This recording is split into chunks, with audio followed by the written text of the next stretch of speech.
Let me welcome all of you once to this webinar. We are so fortunate to have to be able to do it in association with the Pune International Center, with whom we've had some very good discussions about these issues, and particularly thankful to Dr. Kelkar for having agreed to uh, launch a paper that we are about to present in terms of improving India's competitiveness for inclusive economic growth. If I may request my colleagues to please, Pooja, welcome. Good. I'm glad you were able to make it. May I request my colleagues to please put up the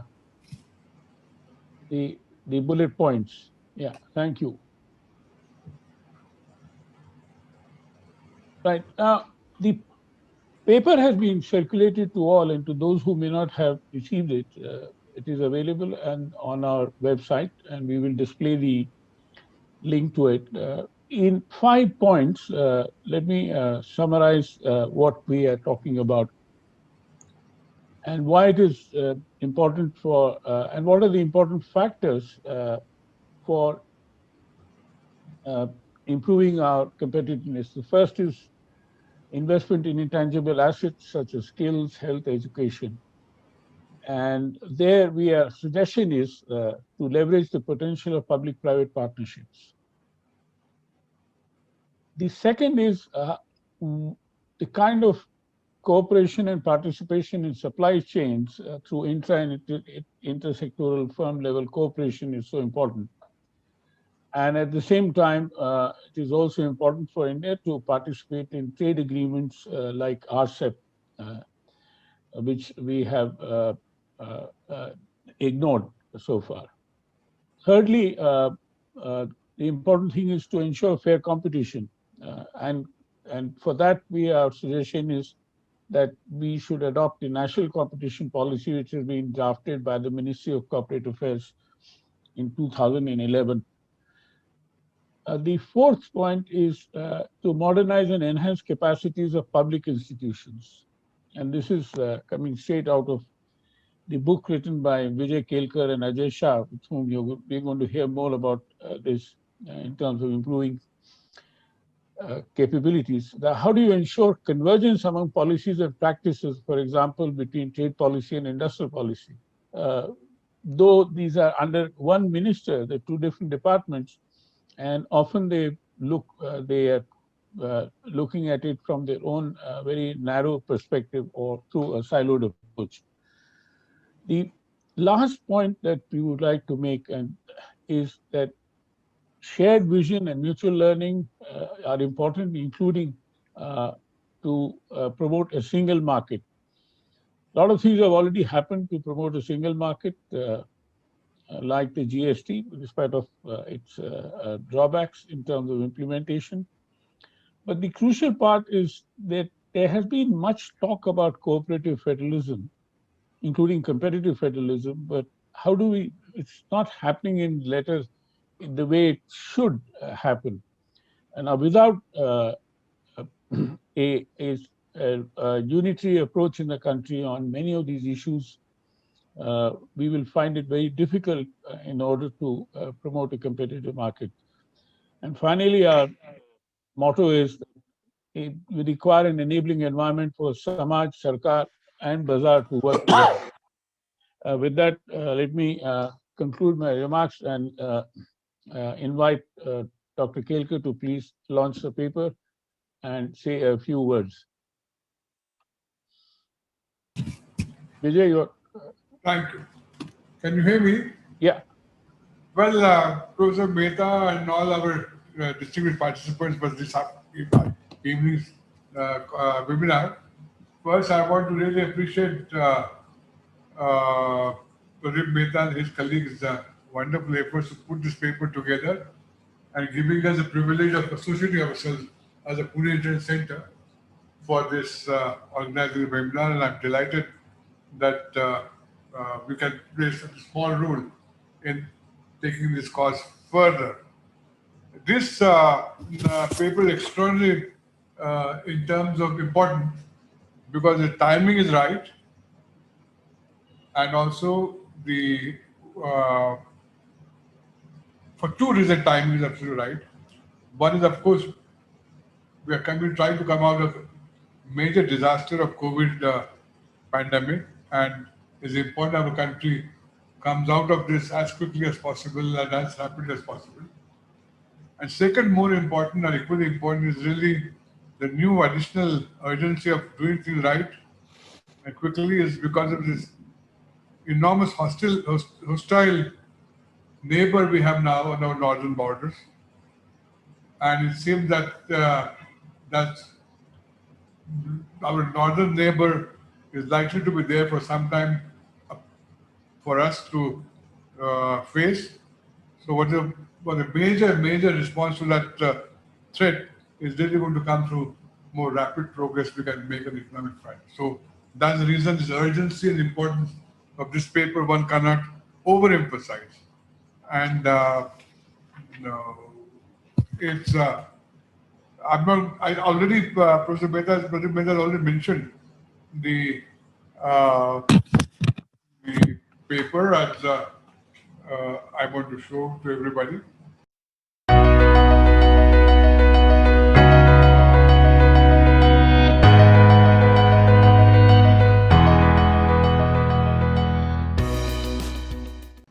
And as the title of the paper says, it's really for promoting inclusive economic growth. What this paper does is it brings up what he calls 8 pillars of action. And this action-oriented paper proposes actions and policies. Uh, I think each one of them pillars is extremely important for us to discuss this evening. If Pradeep permits me, I would like to propose two additional areas which may, if people have time, we would like to discuss.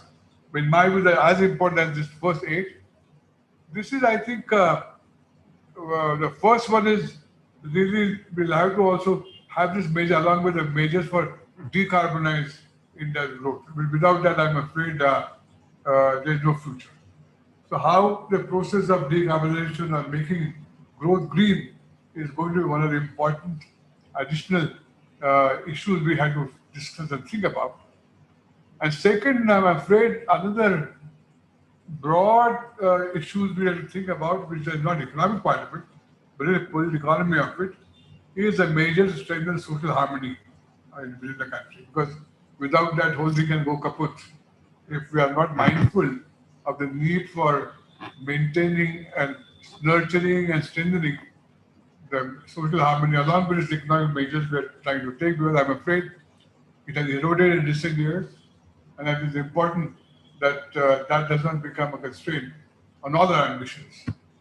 So I'll stop at that, and once again, I'm grateful to all the participants who agreed to join this evening's webinar, and I'm looking forward to learn from our friends and colleagues' intervention. I particularly want to thank our people who agreed to be discussant, Ms. Pooja Mehra, who, as you know, is one of our distinguished economic journalists.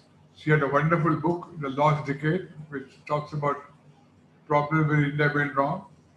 Then Dr. Ajit Zanade is another very important contributor to debate in the recent years. He is going to be our second speaker. And third is my very dear friend, Dr. Harshvardhan Singh, who is probably one of India's best trade policy both theorists and practitioners. So I'm looking forward to listen to all this discussion and also comments from all you colleagues.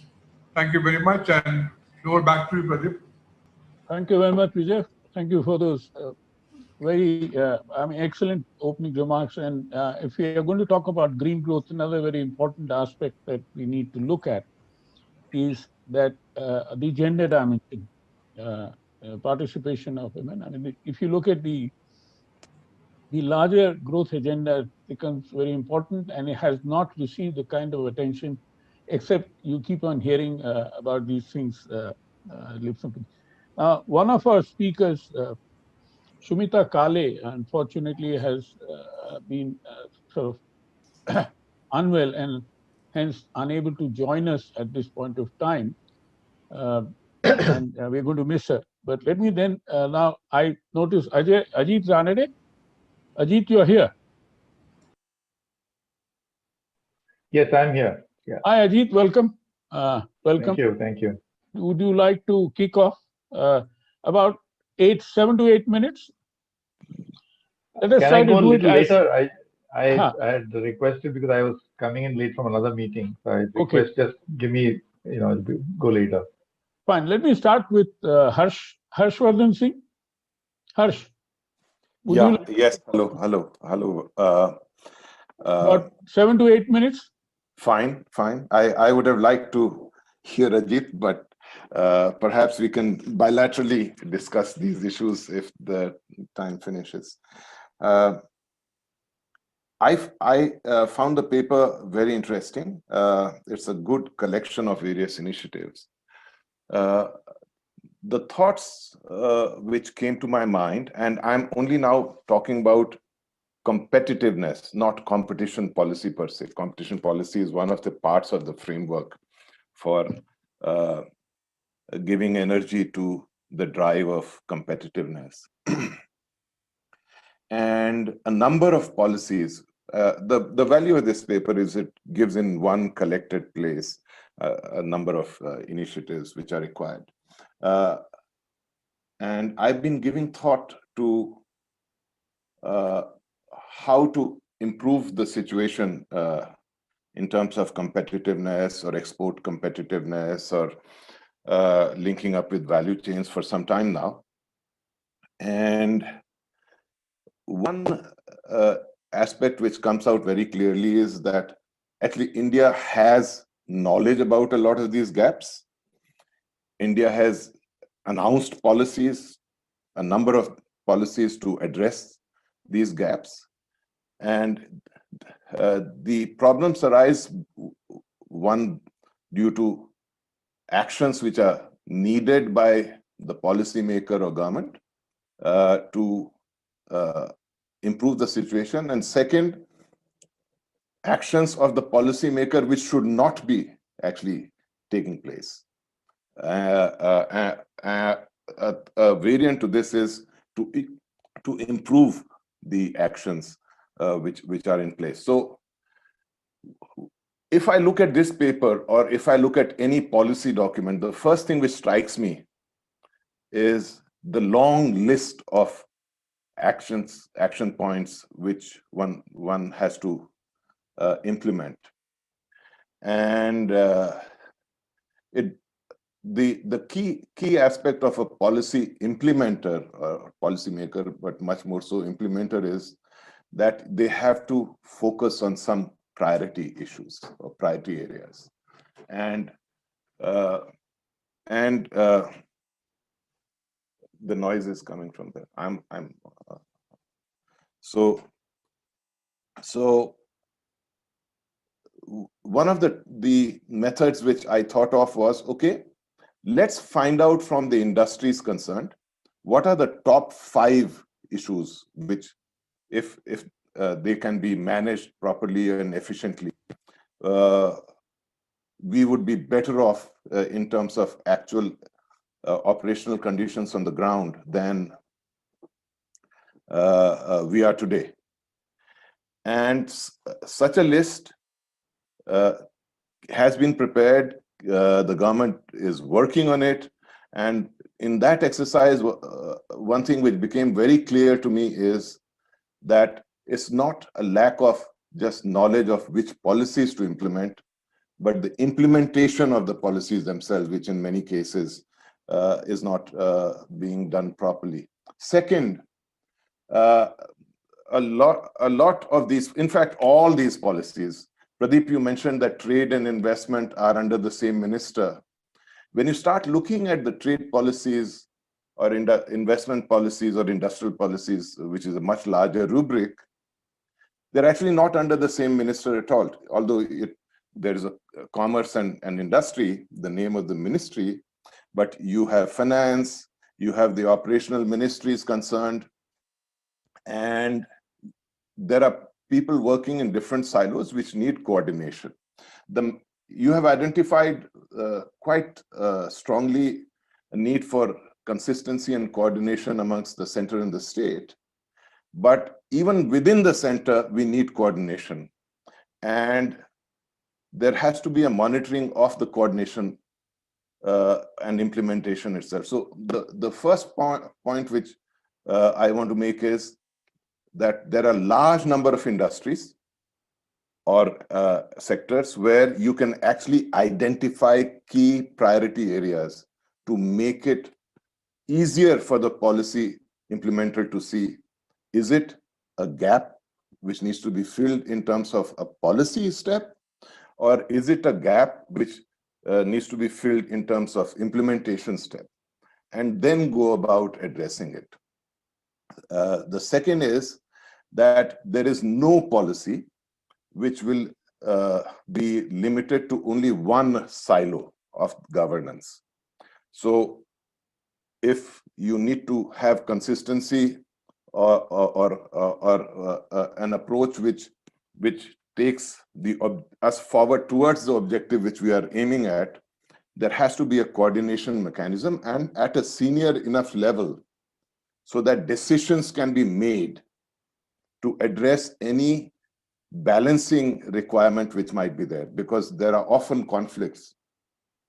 There are two objectives which become relevant, and a higher level of decision making has to take into account the conflicting objectives and then decide how to balance them.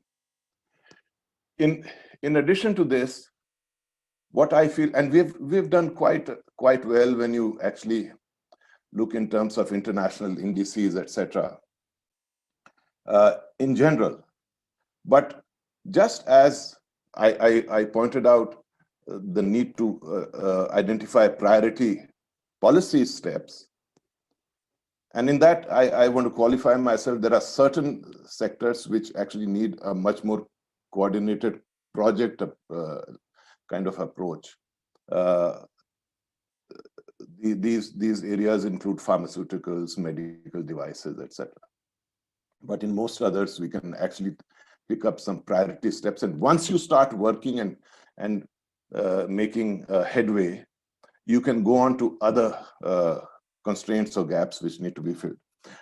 Coming back to my point of improving performance in terms of some kind of measurement statistic, I think from a general level, we have to go to the specific level. Let me give an example. If I look at trade facilitation, or I look at factors which contribute to competitiveness, etc. Let me just take a look at trade facilitation. On average, our progress has been very good. But if we see those who we are competing with, because competitiveness is measuring your performance versus those you are in competition with for a market share, for links with global value chains, etc. Then there are a number of areas in trade facilitation. I can take examples from the OECD indices, etc., where we are in the last quartile of the set we may develop. I had looked at around 12 countries, including India, and a number of areas of which matter in terms of meeting the objectives. When we compare with the direct competition which we have, we are actually not doing as well. And that gives us a handle, just like the priority areas, to identify the key areas where you need to make improvements. So what I'm saying is, this paper gives you a framework, it gives you hooks, but in order to really make a difference, one has to see, is there a policy needed, or is it the implementation of the policy which is important? And from my work in this context, I think about 80 to 90% of the times it's implementation. And when you try and assess what is the is it really that needs improvement, then again you have to become a micro level kind of decision maker or identify criteria. Once you are doing all this, the aspects of green growth, gender, etc., they are objectives which become part of a sustainable development growth process itself.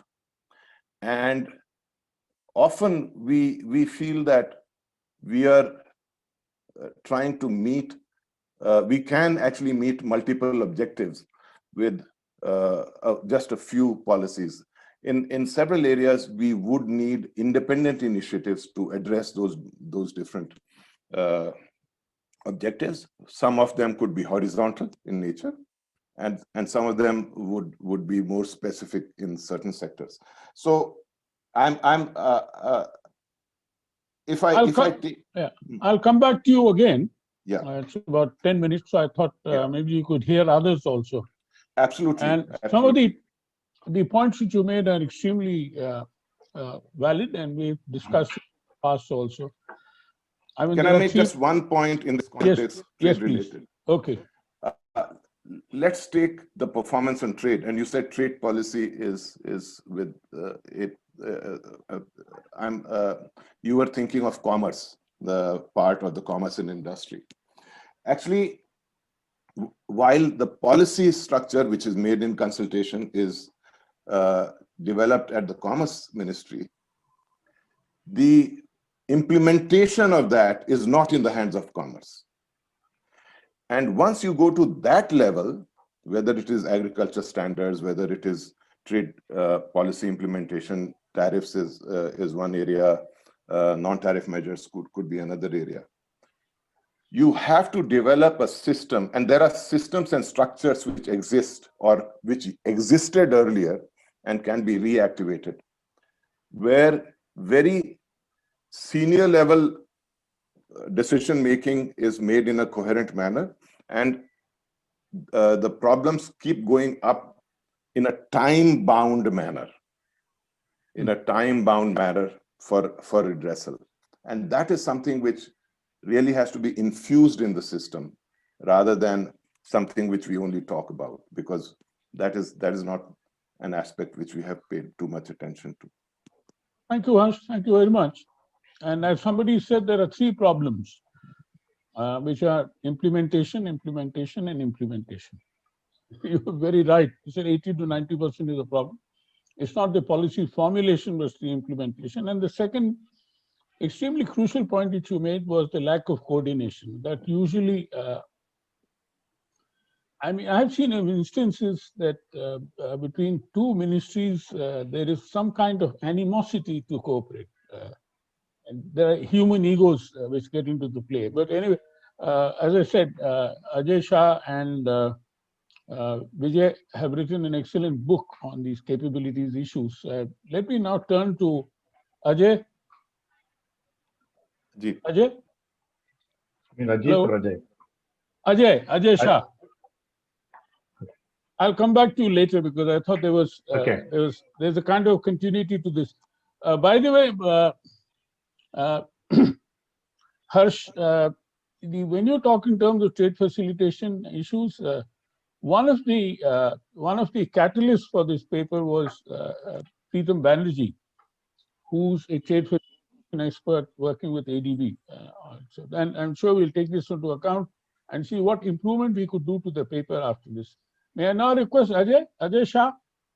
I want to continue exactly where.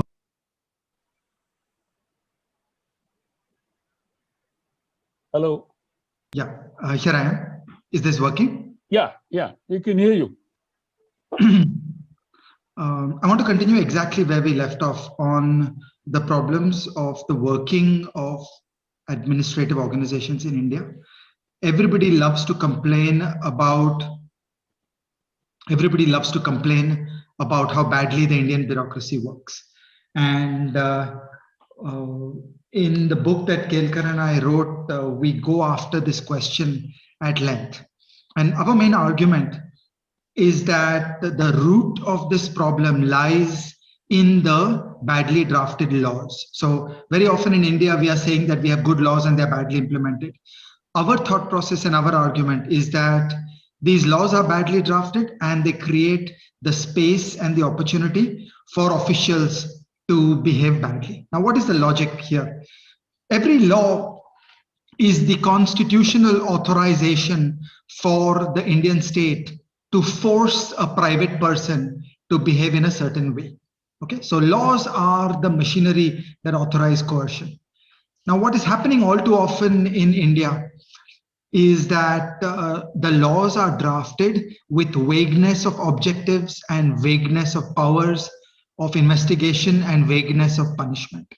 And this is the heart and soul of what has gone wrong.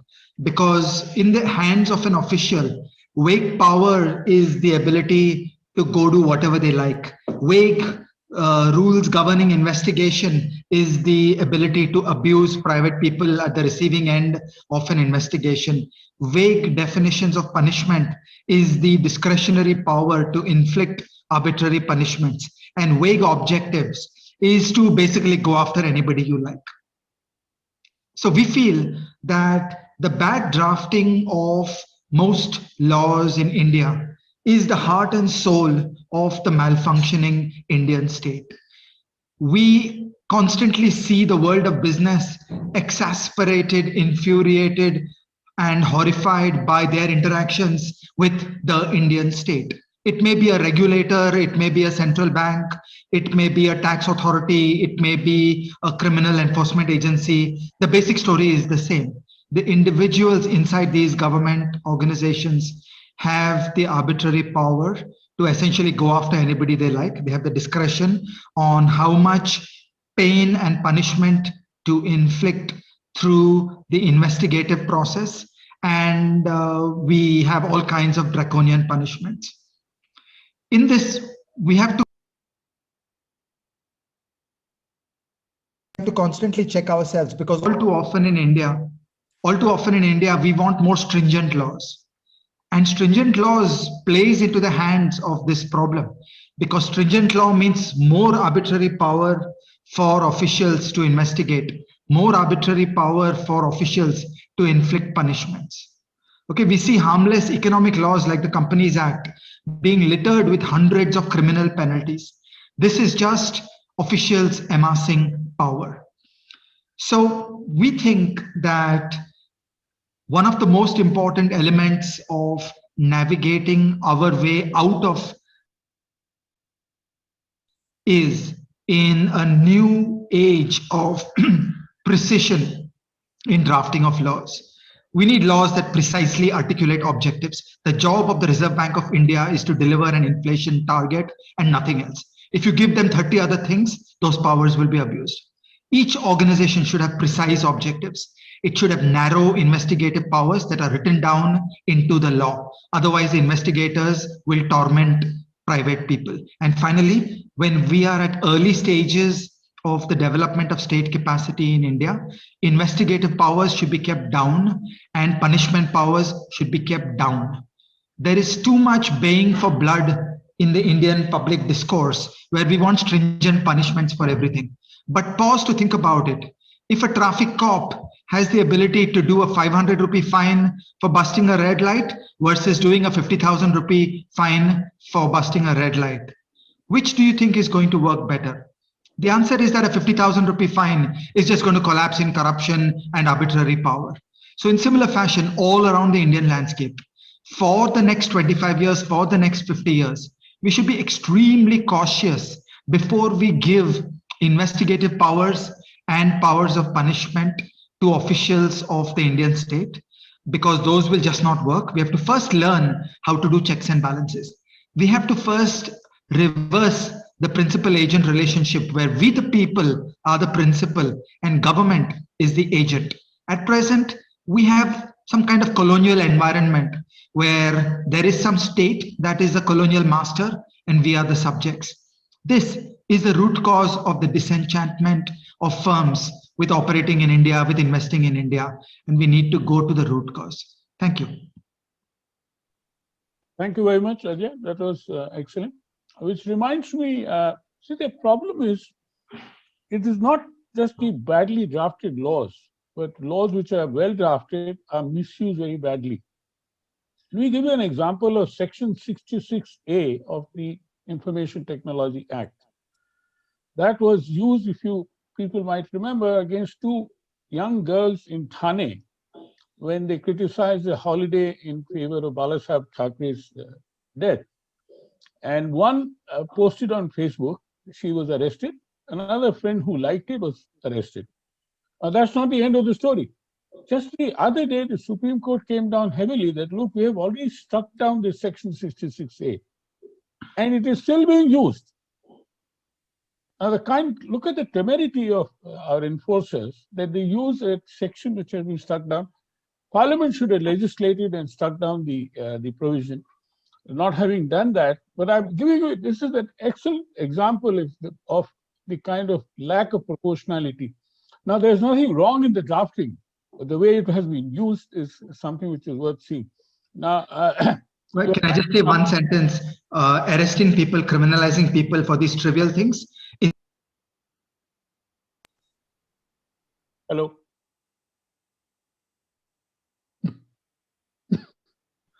Ajay, we can't hear you. Yeah, I just wanted to say one. Again, he's people for such trivial things, criminalizing such trivial things, that is the root cause. It is the bad drafting of law. These trivial things should never attract criminal penalties. But you know, Ajay, Ajay, this whole 66A drama sparks from the point which you made about the kind of colonial mindset of our police. Go and arrest that person. Companies Act, the same thing happened. I know friends of mine who went to jail just because there was an intercompany transfer which was, going beyond a particular point of time, and there was a criminal action on it. But anyway, let me leave it at that. And I think you made a very valid point.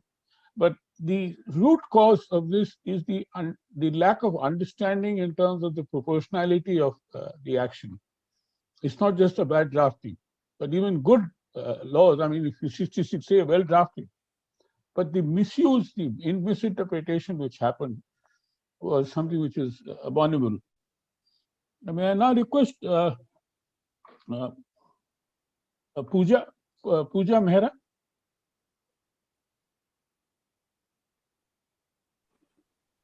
Thank you. Can you hear me? Yeah, sure. About 8 minutes. I wouldn't need that much time. Thank you so much. I wouldn't need that much time. Oh, very good. I just want to repeat what the speakers before me have said and what is there in the paper, but I want to phrase it in slightly broader terms. And I want to phrase it as a question, which is that I wonder if all the things that we are talking about reflects a consensus, a political consensus on the direction for economic policy, especially related to trade, industry, competitiveness of the sort that we are talking about. Because like you say that there should be a common market across the country and, let's say labor market, but we are seeing different states trying to introduce laws where they reserve not only government jobs, but even private sector jobs for people of that particular state. We also see, a lot of reversal in the whole idea of trade liberalization when it comes to tariffs. So the question that I wanted to put forth for discussion is that, broadly, is this telling us that our politics no longer believes in competitiveness and at least getting to competitiveness through these particular policy actions that we are talking about? And I say this because this is not just, I don't just see this in policy decisions of one particular government. I see this in policy decisions of political governments of all political shades. So I'm asking, if our politics is still, does it still have faith in trade liberalization and competitiveness and a common labor market, across the country? Thank you, Pooja. You put your finger on the nerves. And the fact is that our polity today does believe in protectionism. We talk about global value chains, but at the same time, we keep on raising our import tariffs. So there is quite a problem. That may I now request Ajit Ranade. Thank you, Pradeep. I'm happy to see you. I think you look younger by the day. So good to see you. I think it must be. I'm catching up with you. Beard is not your monopoly. Thank you for inviting me, and thank you for accommodating my request to go later.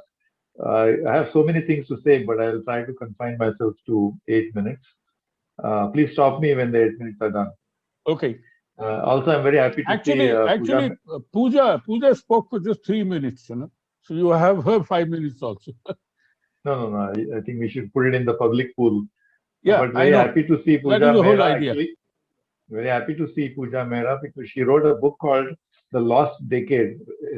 Am I getting the title right, Pooja? Yeah, so in fact, it documents very well. I think the period she refers to is probably from 2009 to 2018 or 19, which roughly corresponds to UPA 2 and the first NDA government of this under Prime Minister Modi. And there's a lot of, in fact, that book is extremely readable, and I strongly recommend it because I was fascinated by the fact that little incidents and little sort of human aspects, human decisions played a fairly significant role in how things turned out. But so the Lost Decade actually captures the backdrop of what you're trying to say. So number one, I just want to point out to people here that we are at a time when the global economy actually is booming. The two largest economies of the world, that is the USA and China, together account for something like $35 trillion of the world economy, which is probably 40%. And they are collectively going to grow at least at 5% GDP. Which is like Indian economy growing at 50%, just to give you the scale. And the boom time is going to last probably for, according to me, at least probably 2 years. It's not just 1 year. It's driven by two major factors. One is the vaccine optimism, because as more and more share of the population gets vaccinated. And the second factor is the fiscal stimulus, which has been significant. And of course, it's true for other economies as well, probably some parts of Europe and so on. But this is happening at a time when India is nowhere near the potential you mentioned. I think in your paper somewhere you mentioned 10% or even 8%. I fear that it will be very difficult for us to even forget the fact that this year, because of a low base effect, we may actually grow at 8%. But to sustain it for a few years, it's going to be difficult. So I just want to mention that. So this is a time when, if the world economy is booming like this, especially the two largest economies, it is a time when, in fact, there's going to be a huge demand for exports. And if India can even double its share of manufacturing exports, or even manufacturing for services, from its current, I think manufacturing share is, if I'm not mistaken, 1.5%.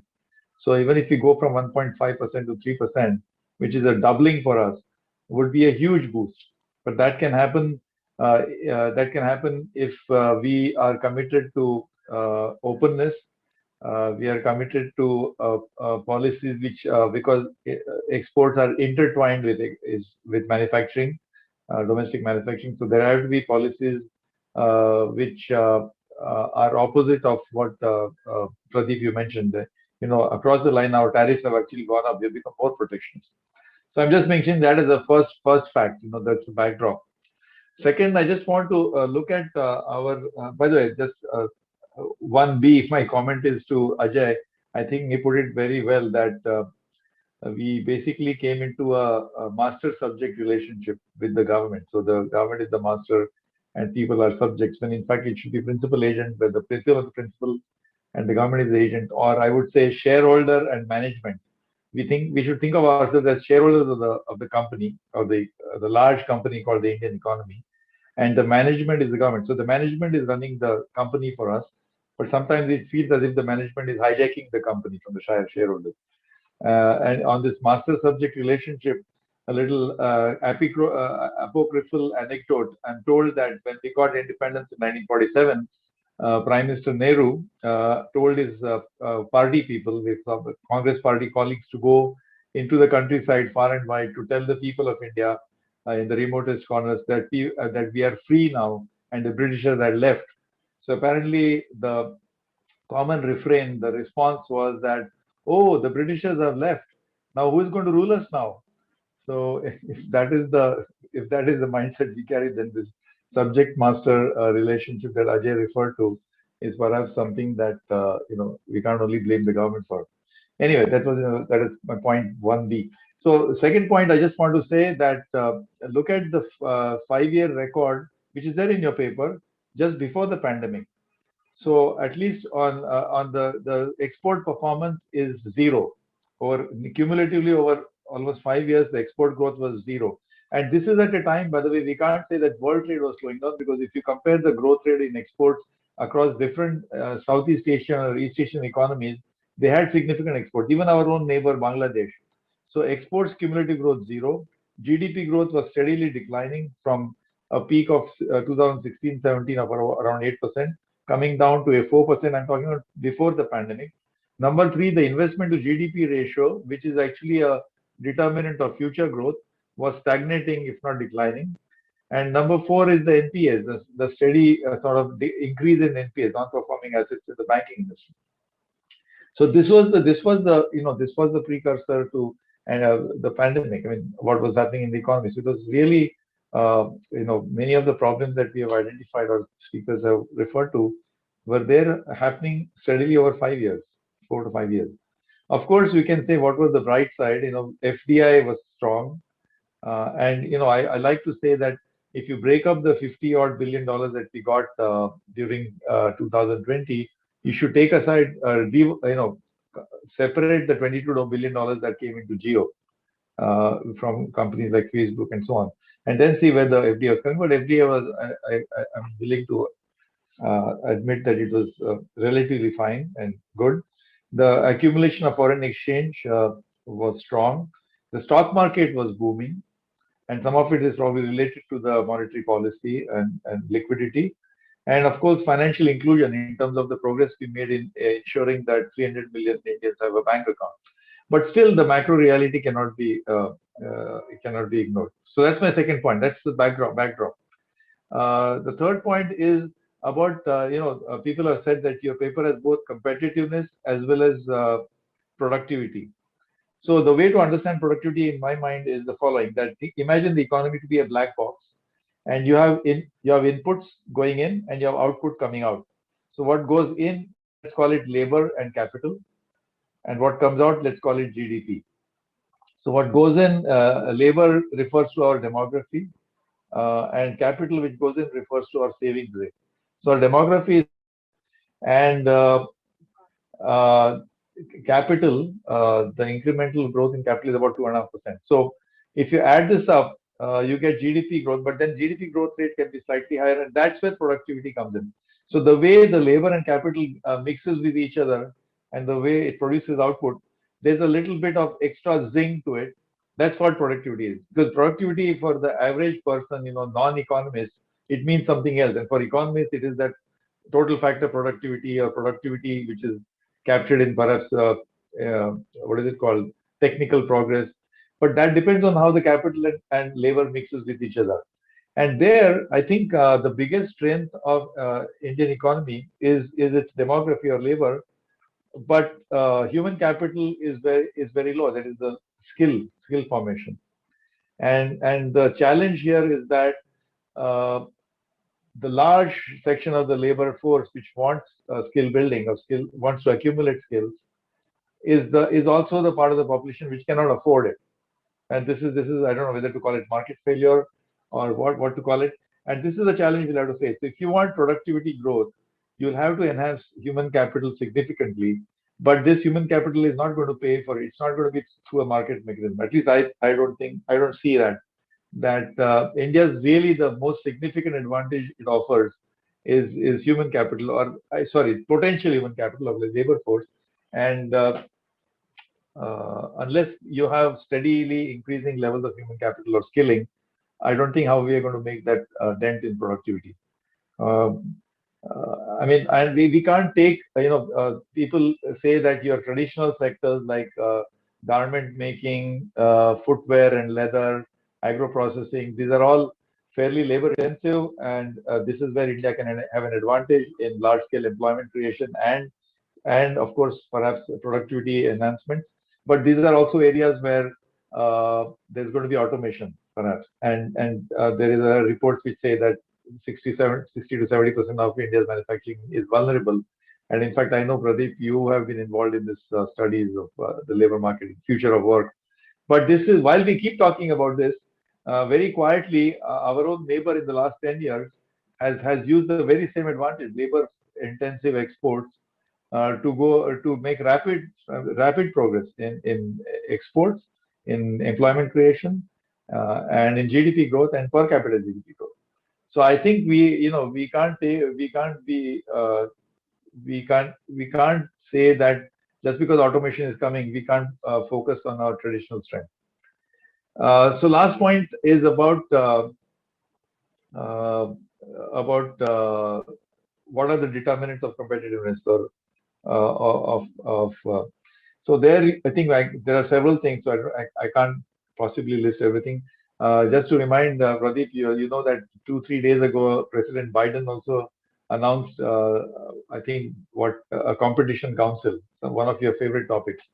So even the US is now focusing on creating, better competition. So I think clearly that goes for India as well, whether it's factor markets, whether it's product markets, we need a competition policy. But I want to just say that when we look at increasing our competitiveness, and surely exports is a big part of that puzzle, let's also learn from our own successes and failures. So the example which I like to give always, and which is well known, is the example of Nokia. Nokia had the world's largest factory in India. It provided employment for 30,000 people, most of them women. And they were cumulatively, I think they produced something like 500 million handsets. And we ensured a spectacular failure of this company. I mean, forget about the fact that Nokia had its own problems globally, but I think we need to understand what is it that made that the world's biggest factory, and what is it that ensured its murder, if I can call it that.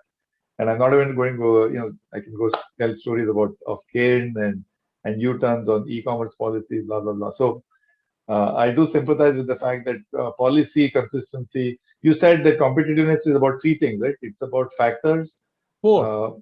Policies, and institutions. Yeah. So on policy, certainly there's plenty to do. So I'll stop here. Thank you. Thank you very much, Ajit. That was excellent. Of course, the fact is that human capital is very low. There's no doubt about that.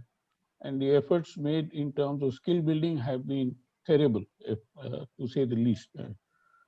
Now, in terms of FDI, what you just pointed out was very interesting. Of course, we know about it, that out of that, $10 billion only came into Jio, Reliance. But did you see that FDI flow? It was round tripping.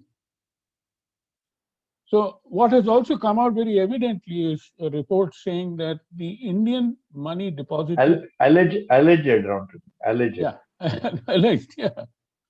It was so bluntly evident. But anyway, it said that even the foreign exchange, the deposits in Swiss banks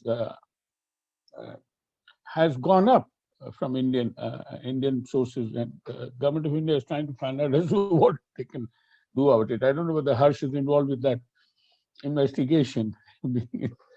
Having said that, let me invite Nagesh is also with us. Nagesh Kumar is the director of the Institute for, beg your pardon, Nagesh? Yeah. Yeah. Yes. Hi. Yeah. Welcome. Please. Thank you. Thank you, Pradeep. I enjoyed listening to all the distinguished panelists and all of them friends for many, many years. I think this paper raises number of very important issues on competitiveness and on inclusive growth in general. And I mean, all of the panelists have highlighted some issues. And I think what Harsh was saying, implementation is the real issue. I mean, there are many good policies that we have implemented poorly, and so their outcome remains, not so satisfactory. And industrial policy is one such example that many East Asian countries made such a spectacular success of industrial policy, and we have not been able to achieve those kind of gains. But some of the, I mean, beyond implementation, some of the new issues which are coming up on the horizon for which will impinge on competitiveness include, and you have put your finger on that, RCEP. I would like to highlight this for one simple reason, that the RCEP will lead to a kind of efficiency-seeking restructuring of industry in Asia, of the type that was followed by a single market plan of Europe. And so entire industry in Europe was reconfigured to become more efficient, more competitive on the whole, and they were able to exploit the economies of scale and scope. And this is a very detailed documentation of that is available. So if that is going to happen in our part of the world and India stays out, in a way we are staying out of that process of industrial restructuring, or to stay out of regional value chains of Asia and the Pacific. And I mean, many of you know how hard it was to get into this grouping because there was RCEP was preceded by CEPIA, this Comprehensive Economic Partnership of East Asia, and there was a lot of resistance to India's entry. In fact, the formulation that some countries, our neighbors, were putting forward was ASEAN +3 and 3. And we fought very hard to get everybody on the same page, ASEAN +6, and not ASEAN +3 and +3. So we managed to get into it. We remained part of the negotiating group in RCEP for as many as 8, 9, or 10 years, and then we walk out of it. I think this is something which we need to really rethink about. And China is, of course, a challenge for everyone around the table, with or without RCEP. And there are safeguards and transition periods available in RCEP and even otherwise. So there is no reason why one should be frightened of that and not use the opportunities and exploit the opportunities that RCEP will throw up for India to participate in the regional value chains in Asia Pacific. I'll stop here. Thank you. Thank you, Nagesh. Can I invite Preetam Banerjee? Preetam, are you there? Preetam? I think he's gone. Anyway, the floor is open, and those of you who would like to... sorry, sir, I was on another call, please. Right. Would you like to respond to some of the points which have been made? Yes, sir, just quickly, I think I'd like to comment on the point that was made by Dr. Singh. And on trade facilitation, and on the larger point on the the debate that we're having on policy and implementation, I think both in many cases we have poor policies. There is no doubt about that. But I think there is, in my personal opinion, greater recognition of the fact now that there are many poor policies, or there are acts and laws which have specific clauses or sections which need to be reformed. I think there is lesser appreciation of the overall challenge of the quality of implementation, because that, as Dr. Singh correctly pointed out, requires a lot of micro level deep diving. What are the incentives or disincentives for officers to behave in a particular way, and they tend to be different from domain to domain, and that requires a domain based. So what is true for customs or tax will not be true for some of the other domains, like if you look at the implementation of warehousing rules, for example, or in the agricultural market rules, for example. So that requires a lot of heavy lifting, and I think this paper provides a macro framework for looking at some of those things. On the trade facilitation part per se, if I may say so, there are two parts to it. And again, I think Dr. Singh was absolutely correct. The first part is the systemic one, right? So it's the digitalization, the automation, what was paper before moves to digital filing now. All of that transparency has happened quite rapidly in the last 6-7 years. And we have seen the results of that by India's rank being improved. What has not happened, and I think Ajit, Dr. Ranade's point is very valid over here to an extent, is the culture of enforcement on the ground. And I think something we discussed for a long time was this disconnect between, we're talking about skilling and capacity building. A lot of capacity building is also required at the enforcement level of government. It is not all about, officers being, for lack of a bad word, of lack of a better word, corrupt or behaving badly. A lot of it is also this culture of enforcement, this ability to understand how enforcement can be done differently while achieving the same objectives of enforcement. So that needs to be discussed also. Thank you so much for giving me the opportunity to speak. Thank you, Preetam. Well, a question, Amol, would you like to? Amol?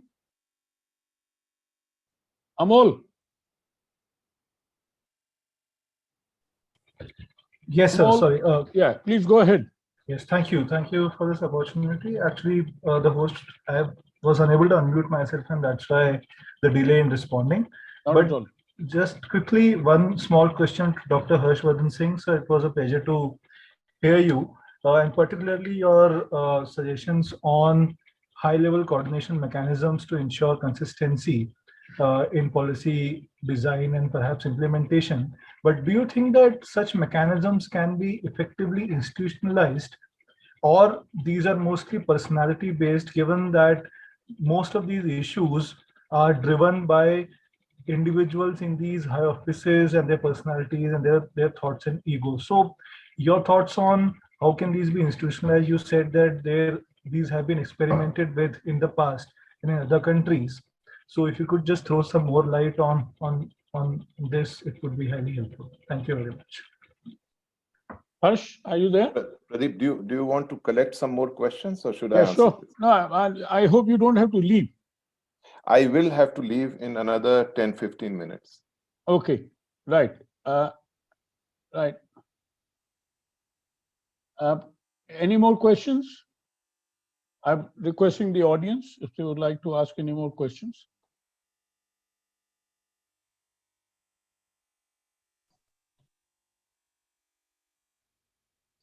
The panelists, if they would like to respond, before I ask Harsh to respond to this question. Pooja?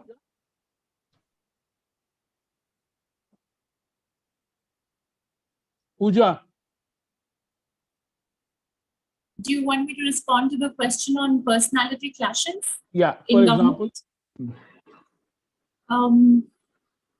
I don't know about personality clashes. We did see several of them in the UPA 2 government, the UPA 2 cabinet. We saw, my book was mentioned, as my book also documents the clash between the then Prime Minister and the then Finance Minister, Mr. Pranab Mukherjee and Dr. Manmohan Singh, and how that stalled policy making. I am not so sure about personality clashes in the current government, but I do think sometimes we see, as the point is also being made, about the different goals and objectives of different ministries. So for instance, if the finance ministry is wanting to maximize revenue generation or reduce expenditure, then commerce ministry, maybe looking for some incentives for exports, or education ministry maybe looking at a larger budget. And I think the empowered group of ministers is one institutional mechanism that is evolved for resolving these kind of issues. And we saw that function on a state and center level for the Impart Committee of the GST, and before that, the Impart Committee for VAT. If I believe if those functioning of those could be streamlined, I think that is one solution already available. That's all. Thank you. I have a request from a friend from across the border in Bangladesh, Dr. Mustafizur Rahman, distinguished fellow of the Center for Policy Dialogue. Mustafizur. Thank you. Thank you. Welcome. Pradeep, can you hear me? Yes, I think we can hear you. Okay. Thank you, Pradeep. I joined the Zoom with a lot of interest, and I was not disappointed. It was a fascinating discussion on a very important work. So thank you, Pradeep, and all the colleagues who are involved with this. I have just one just observation and one question. My observation is with regard to what Nagesh has said. I think I fully agree with him. Comprehensive economic partnerships are the way for us to go forward. For example, looking from Bangladesh side, I can see that one of our, for example, major competitors like Vietnam, it's a member of the Vietnam EU Free Trade Area. Then it's a member of Trans-Pacific Partnership, the CPTPP. It's now a member of the RCEP. So after some time, we will see that Vietnam is getting zero tariff access for ready-made garments in European Union, in Canadian market, in Japan, in China. And what happens to countries like ours? For example, Bangladesh is very much dependent on the preferential market access. In Europe, we get the tariff rate on apparels is 12%. Now, after some time, after 2026, when we leave the LDCs, we will have to face tariffs, and Vietnam will then get market access as zero tariff. So the difference I was calculating will be about 20% from what it is now. So competitiveness and competition and translating our competitive advantages into competitive advantages is becoming so important. And that, so I fully agree with Nagesh's observation. That brings me to what Ojit has said. And very correctly, some of our export-oriented sectors are labor intensive. But I was looking at our ready-made garment sector, and between, for example, 2010 and 2017, the labor force survey says that we have lost about 500,000 jobs in the manufacturing sector. So there are labor displacing technologies which are coming, and we are not exporting labor, we are exporting products. So if the productivity is low, then you become uncompetitive. I was looking at the import of machineries, and I was seeing a lot of import of capital machineries. 84, which is capital machineries in 8441 and 8446, etc., are textile and ready-made garments related machineries. And I can see that there are changes, how labor displacing technologies are coming. So I think that it all boils down to how you raise your competitiveness, and their institutional implementational issues are becoming very important. So two observations on a very good panel discussion. Thank you. Thank you very much, Mr. Fies. Now we have some questions from the audience. One is to Dr. Ajay Shah. You have spoken about the design of laws as a moot problem and resulting in implementation challenges. What are your thoughts on our capacity in designing clear and precise laws, a way the same can be enhanced and institutionalized? Ajay, this is a question for you. Yeah. There is one question to, I'll come back to you. There's one question to all the panelists is that should more responsibilities be given to the Competition Commission of India? And another interesting question is, which is not directly related to this, but anyway, I'll read it out and you can answer it if you wish to. Panelists are requested to share their views on the employment of Indians abroad and their placements assisted by Indian embassies worldwide, contributing to the Indian economy and lessening the burden on providing jobs within India. So let me start with these 3-4 questions. One is a precise question to Ajay, and there was a precise question to Harsh. So let me start with Harsh, and then I'll come back to the other panelists. I've just been told that it's about time for us to leave. Go ahead. But so I'll quickly address the question which was asked on coordination, etc. I think one has to be very clear about 3 different things. One, clear about the objectives and the level at which the objective is to be enunciated. For instance, the foreign trade policy comes out from Commerce Ministry. The Commerce Ministry is not an implementing agency. And if it starts coming out from the cabinet, it is actually a national level policy with very high level interest. So that's first, the clarity of objectives and the level at which it is being given support and momentum. The second is the fact that different areas of implementation have different parts of the policy chain. Just as you have a supply chain in terms of products, you actually have a policy chain which is very closely linked to the supply chain. That gives us a perception of the coordination mechanism which is required. Third is when the coordination mechanism is taking place, and it's not as if there aren't coordinating mechanisms in place in India. There are. But if we, one way is for it to work efficiently, sorting out various issues, and to the extent the decision can't be made at the level at which the coordination mechanism is placed, there must be a higher level coordination mechanism to address the issue. Why am I saying this? Because together with the coordination mechanism, we must have a periodic monitoring mechanism which can have a framework where we see what are the key issues raised. Have they been addressed? If not, how long have they not been addressed? So if we really focus on addressing the problems rather than noting the problems and making efforts to get by, in a manner where the system functions with different parts, that's the kind of approach we need, and it's an approach which is there in some parts of in Indian decision making, but we can learn also from other countries where you actually have to end up where the decision making success of addressing a problem is key.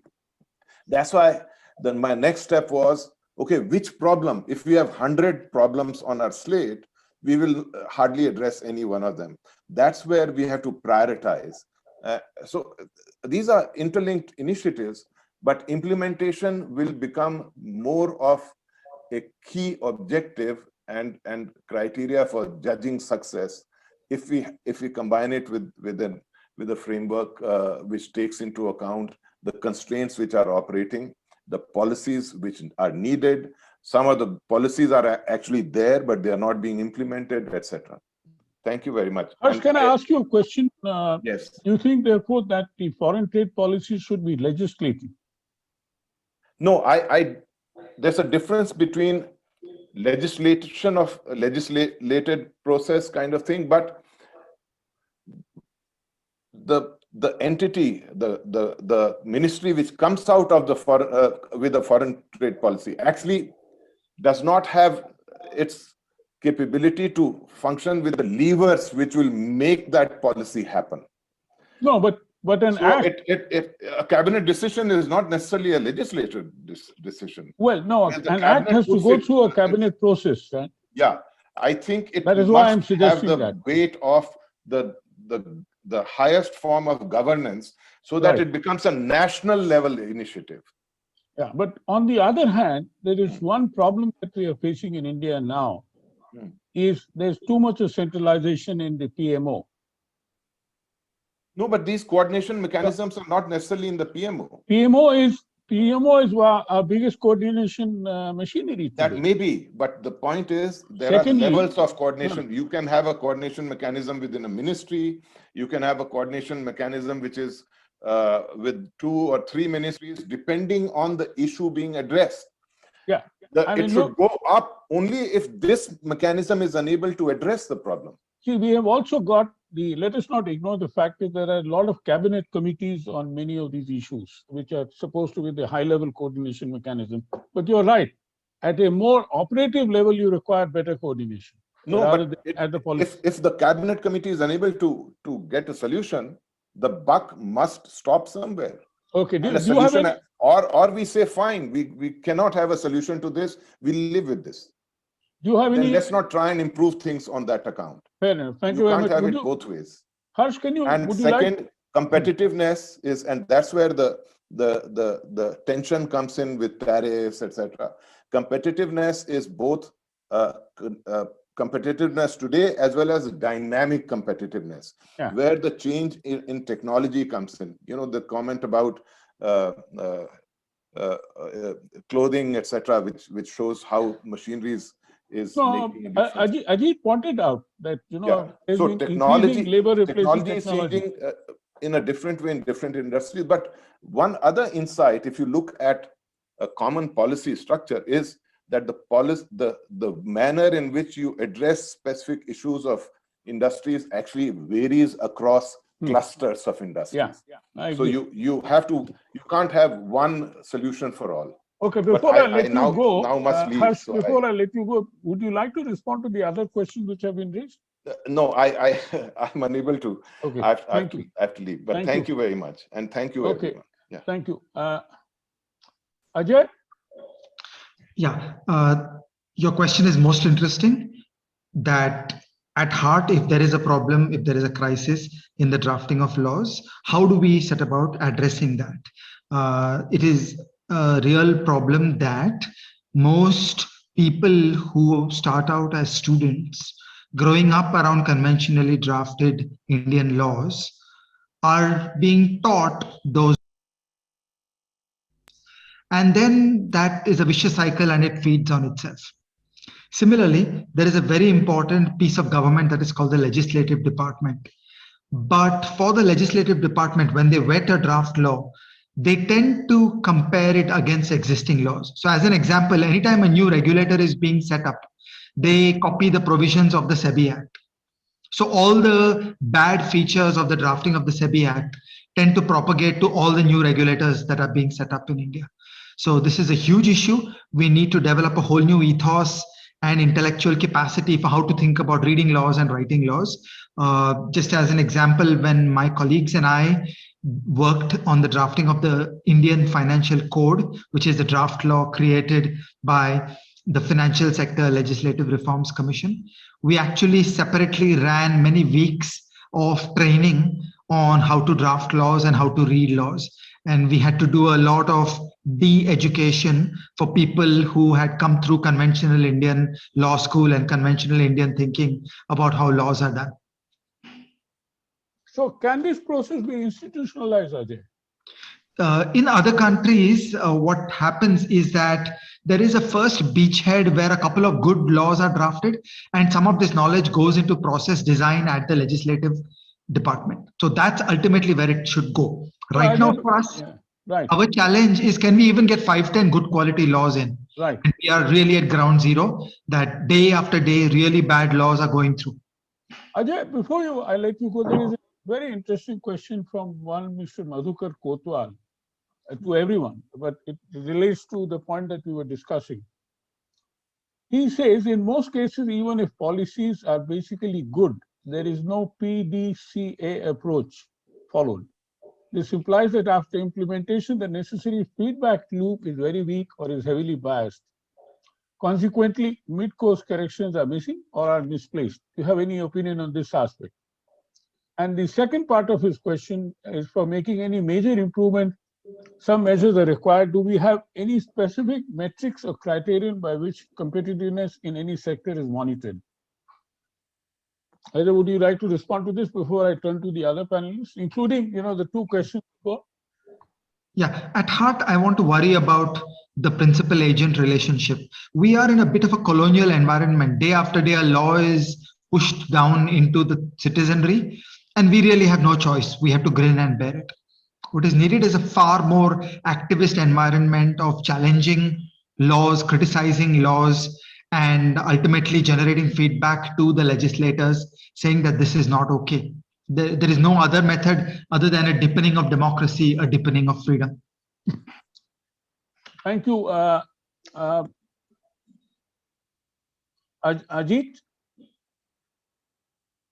Yeah, I just want to first of all quickly respond to Ajay.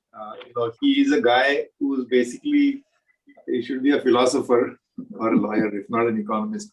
So of course, Ajay, you make statements which nobody can have an issue with.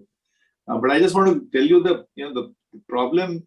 You need to just to give an example of the problem. You know that there are 40 million cases pending in the Indian judicial system. And so, this is not about laws, it's just disposing cases. One more anecdotal example is that in the US system, again, our favorite benchmark is the US, but let me give you an example. If a case goes for trial, then 90% of the time, the defendant will lose the case. Which means that by the time it comes to trial, the case has been so thoroughly, the case has been prepared so well that the statistics are that therefore not many cases go to trial. There's a pre-trial, this settlement out of court or whatever, arbitration, and that means the investigation system is more competent. The trial, the way. So actually what he talks about, lack of drafting skills, is unfortunately reflected in lack of proper investigation skills, lack of skills in making a strong case. In fact, a lot of under trials, as you know, 2/3 of people in India's prisons are actually technically innocent because they're not convicts, they are suspects. So and some of them are there longer than the period for which they are, if they had got convicted and they had got sentenced, they already served half the sentence in prison as an under trial. So the process, as I say, the process is the punishment. But that's because the investigating authorities have not got their act together and have not done a proper investigation. So I'm saying this Ajay's point is well taken, but actually this goes back to my point about human capital. Actually, the lack of human capital is a very serious thing. It's not only skilling in industry, but it goes across sectors. So, and that's, I don't know what is the solution to it, because human capital needs enhancement. But the people who are willing to pay for it, usually it sort of mediates to the market. I mean, putting very simply, it's the poor people who would like to get skilled, because then they would get skilled jobs or semi-skilled jobs, but they can't afford the tuition for the skilling. So that's a fundamental problem. I mean, in countries like China, from the times of Mao, the focus on primary healthcare and primary education. So, I don't want to go into a historical discussion. So that's one point. So it's the same point. I think the productivity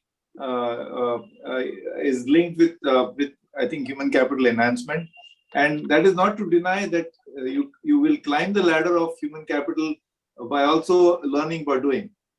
Professor Mustafizur, you said that there are labor displacing technologies, but it's not a black and white thing. It happens gradually. But in the meantime, at least there's more garments produced, there's more workers have employment. They climb the ladder of their own human capital, their own per capita income, their own life, quality of life. So, and by the time the labor displacement comes, hopefully they have achieved a level of skills where they can easily transition into something else. But we seem to, we are missing the bus on conventional labor intensive sectors.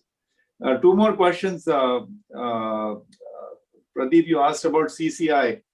I don't think the empowering the Competition Commission of India is going to help, because the bigger cases are not even coming there. For example, telecom, there were accusations of predatory pricing, but it went to TRAI. It should have come to Competition Commission. I don't think it ever came there.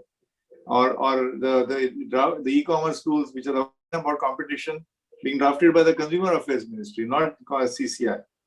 So I don't know. Is the CCI's mother is the Minister of Corporate Affairs, Consumer Affairs is a different ministry, telecom is under TRAI.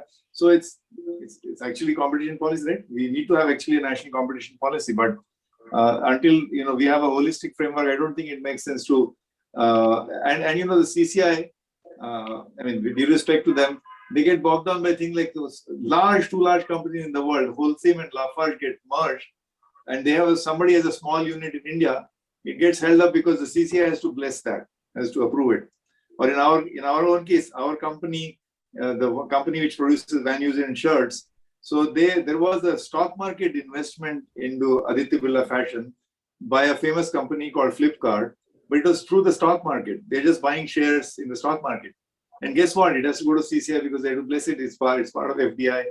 So I don't know, I would not recommend strengthening CCI until we get the holistic competition policy picture in a better shape.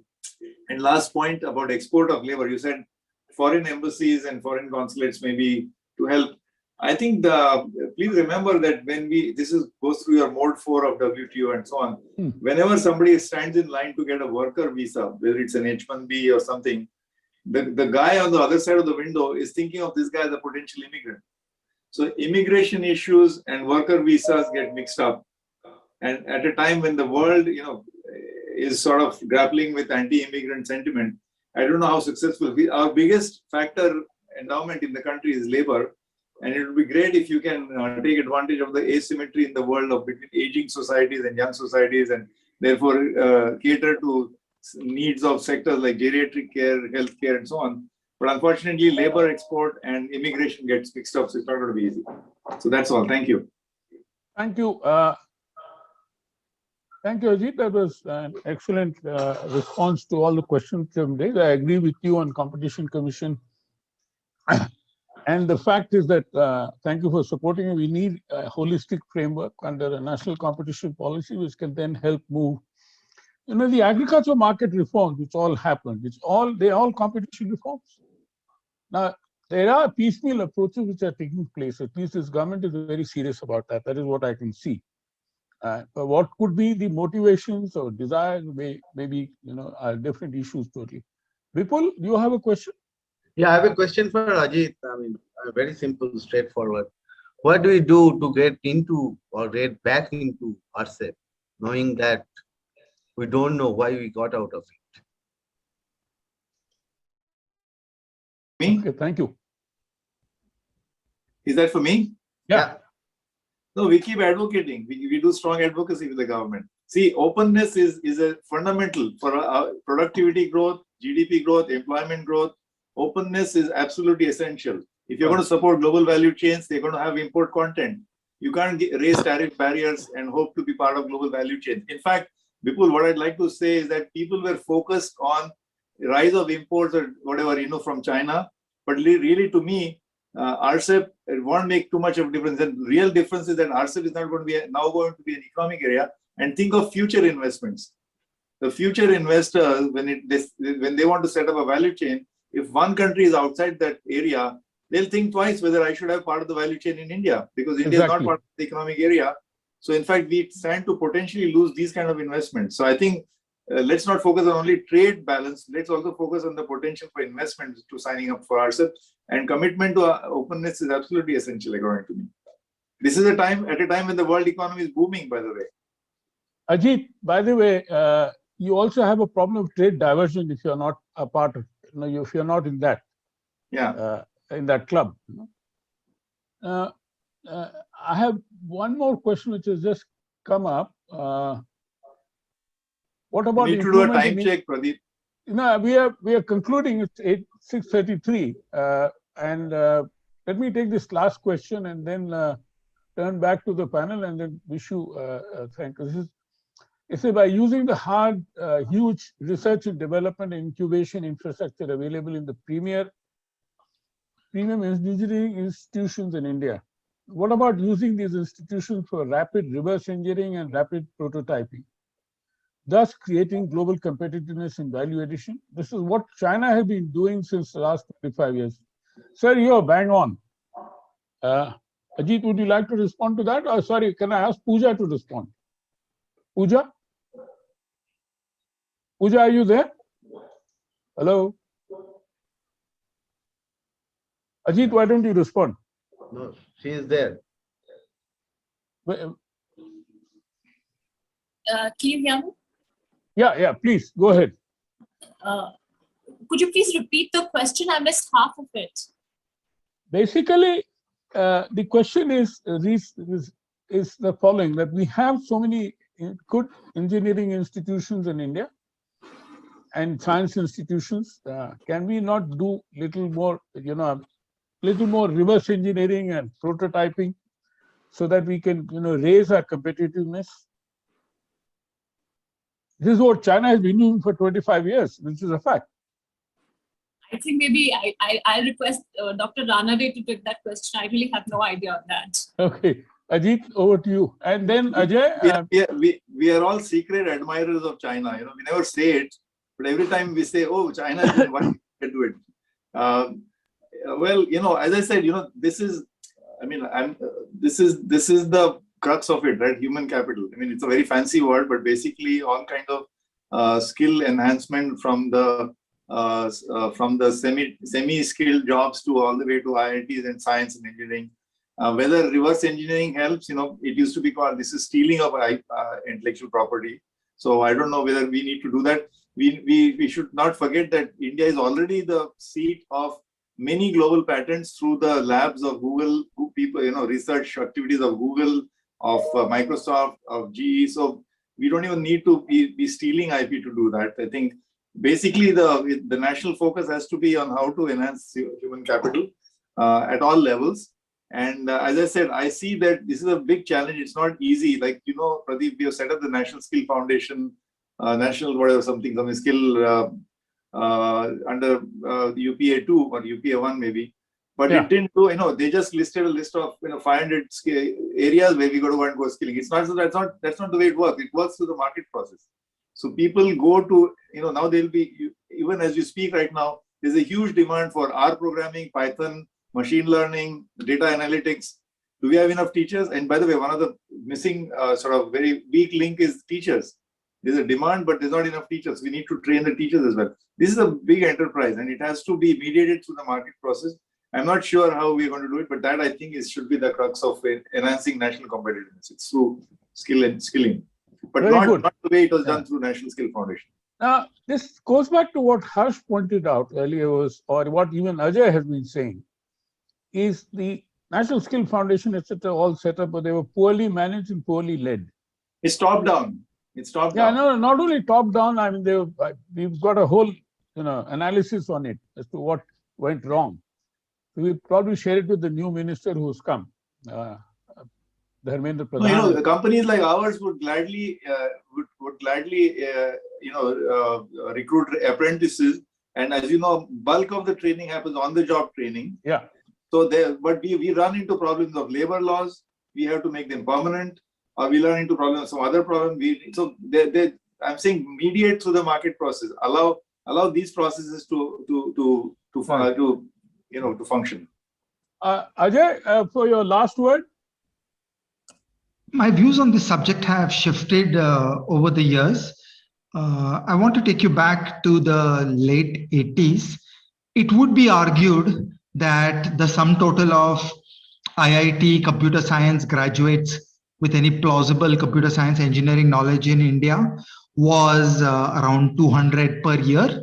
So you can make a nice computer industry employing about 5,000 engineers per year But for the rest, you're basically choked because of the supply of skills.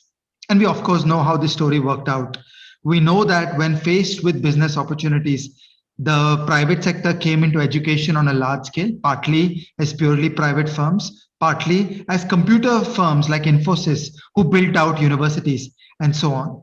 So my view today basically is closer to what Ajit just said, that we should remove government-induced distortions, make it easier to hire people at very low wages, make it easier to have apprentice models, etc. You don't need a lot of state. You just need a dynamic capitalism. When the business opportunities are there, the skills will get created. Thank you, Ajay. Thank you very much. Vijay, do you have any thoughts before we conclude? No, Pradeep, I was fascinated by the width and the range of discussion. My guru was Professor Chakravarti, and he used to tell me, Vijay, in policies, you have to really first identify the binding constraints, because if pick up those binding constraints, start removing one by one. I mean, you can't solve all the problems at the one time. Maybe have a sequential kind of way of doing things. So I think it's perhaps we have to reflect on this, that in this plethora of issues which we raised today, where we should start in terms of what is the binding constraint. Maybe that's where there could be a starting point. But I really thoroughly enjoyed it. I learned a lot. And once again, thank you and the Cuts Pradeep for writing this paper. No, Vijay, that is, as always, you come out with very brilliant nuggets of advice, particularly. I think the approach to look at analysis, sort of diagnostics of the binding constraints would be a good way forward. And we'll take that into our paper. Bipul, would you like to convey a vote of thanks to all? Thank you. Yeah. And not a long speech. No, certainly not. The good thing about this whole process which we have followed, that we have come out with certain solutions. We just didn't talk about the problems, particularly in today's webinar, whether it was Harsh or Rajit or all panelists. They have spoken about solutions, specific solutions. So as part of this process, going forward, what we would like to do is to come out with a brief document, 1 page, max 2 page, writing out the solutions. And that's the reason why I would like to thank every one of you for your participation, for telling us the solutions.